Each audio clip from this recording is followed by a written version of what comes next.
Howdy y'all and welcome back.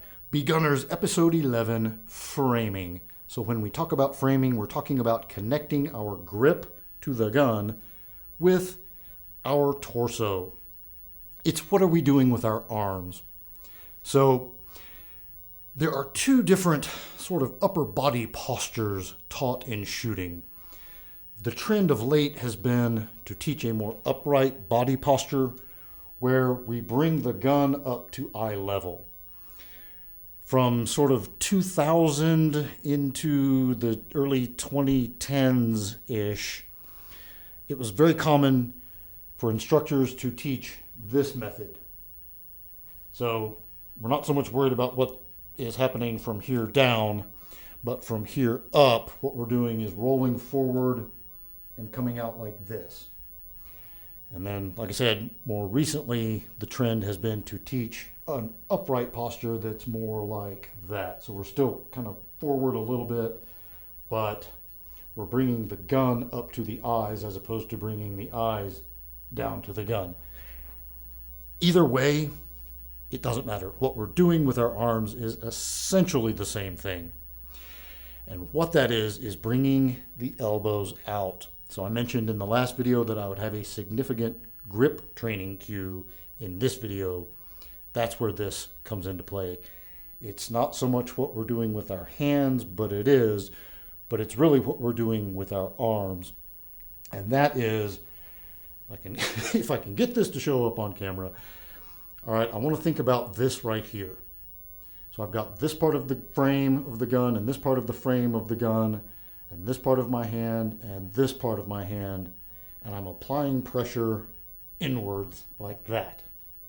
And I do that by bringing my elbows out and in.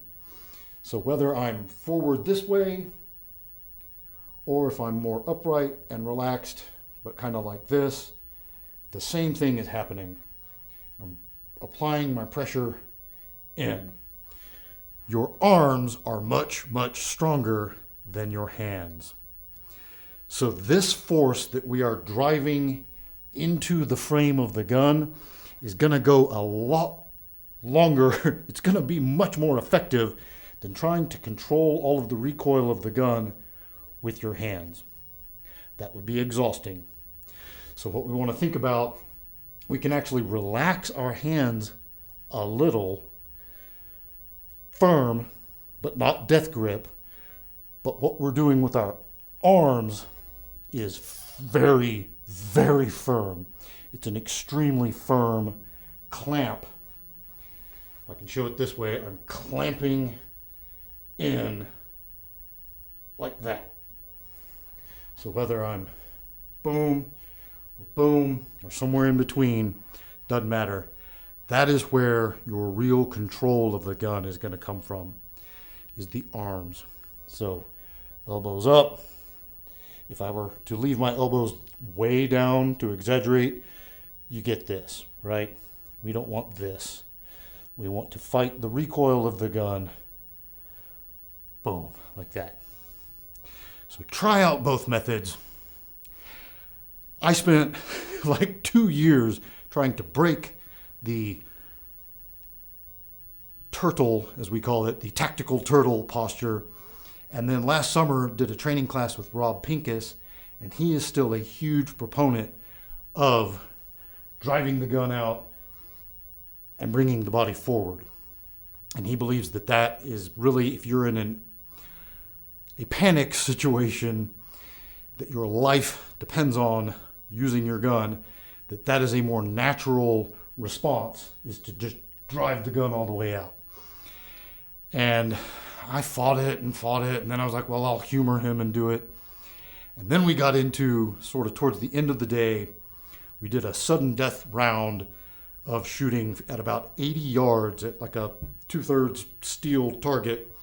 And right at the last second, I was doing my thing, and he was like, extend out. And he was like, or just do whatever, shoot it your way. And I was like, well, okay, fine, I'll humor him. And I drove out, and I'll be damned if I didn't hit it on the first shot. It was a freak. I could probably never do it 2 times in a row, but his way worked. So try them both out, see what works better for you. I think especially if you are a lighter person, if you weigh less than say like me, like 175 pounds, you might find some advantage to really driving your weight forward and getting the upper body behind the gun. A lot of these people that I see teaching the fully erect upright method tend to be kind of stronger, bigger dudes. And so the forces of recoil aren't affecting them the same way as a lighter weight person. So find what works for you and just get comfortable with that. But either way, get those elbows up and frame yourself into the gun. That's all I got for this one. Until next time, be easy, y'all.